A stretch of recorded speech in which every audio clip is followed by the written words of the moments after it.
Bom dia, galerinha, tudo bem? Bom, hoje eu vou trazer para vocês o pretérito pluscuamperfecto, tá? Aqui no português a gente chama ele de pretérito mais que perfeito. No espanhol ele vai ter esse nome grandão assim de pluscuamperfecto. Vamos ver para que ele serve e quando que ele é utilizado.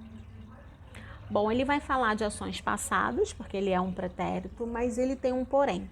Ele vai falar de ações passadas anteriores a outras também acabadas. A gente, resumindo, chama ele do passado do passado.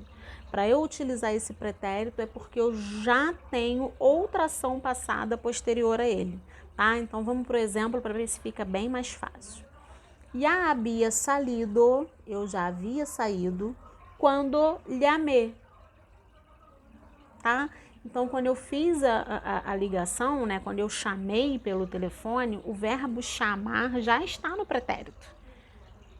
Só que quando eu chamei, você já havia saído. Então, foi uma ação passada anterior a outra que também já acabou. Tá? Então, ele é conhecido como passado do passado. Alguns marcadores temporais que a gente utiliza com ele, tá? Todavia, no, que significa ainda não, o a ya, que significa já, em bebida, nunca, por fim, sempre, alguma vez. Então, são marcadores temporais que pedem a utilização desse pretérito pluscuamperfeito, tá? Então, todavia, no, havia estudado quando pediu. Então, o verbo pedir já está no passado. Só que eu já tinha praticado uma ação anterior. Então, havia estudado. Não havia de verdade, né? No havia estudado. Então, esse no havia estudado é um passado anterior ao fato de você ter me pedido. Ok? Então, é o passado do passado.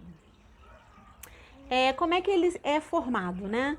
O verbo, ele é formado por dois verbos, o verbo haber no pretérito imperfeito, habia, habias, habia, habíamos, habias e habiam, mais o particípio do verbo principal. Então, o verbo que eu pedir, o verbo que vai fazer sentido na frase, vai estar no particípio, tá? Quando termina em ado e ido, amado, vivido, partido, bebido, mas sempre unidos. Não pode colocar somente o haber, nem somente o particípio.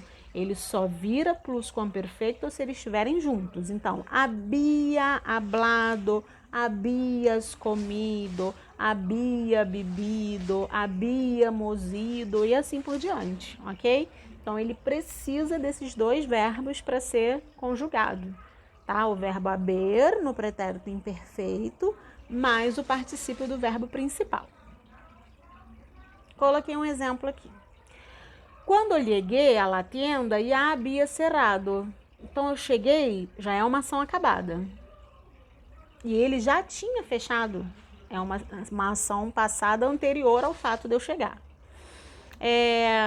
Se conheceram em abril e em dezembro se haviam casado. Tá? Então, é uma ação anterior à outra, ok? É assim que a gente utiliza ele. Como é que esse verbo vai ficar irregular? Só vai acontecer irregularidade no particípio, quando o particípio for irregular. Quando o particípio é normal, amado, cantado, bebido, nada modifica. Quando eu tenho os casos dos particípios irregulares, que abrir vira abierto, morir vira muerto, escrever, escrito, aí eu vou ter um pluscuamperfecto irregular. Mas de verdade, quem é irregular aí é o particípio, tá? Então, eu coloquei uma listinha aqui com os principais particípios irregulares. Resumindo, gente, o pluscuamperfecto é o passado do passado, tá? Ele é formado pelo verbo haber mais o particípio do verbo principal. Coloquei alguns exemplos aí, tá? Não é um verbo muito difícil. Até a próxima, ó. Besitos. Ok? Tchau, tchau.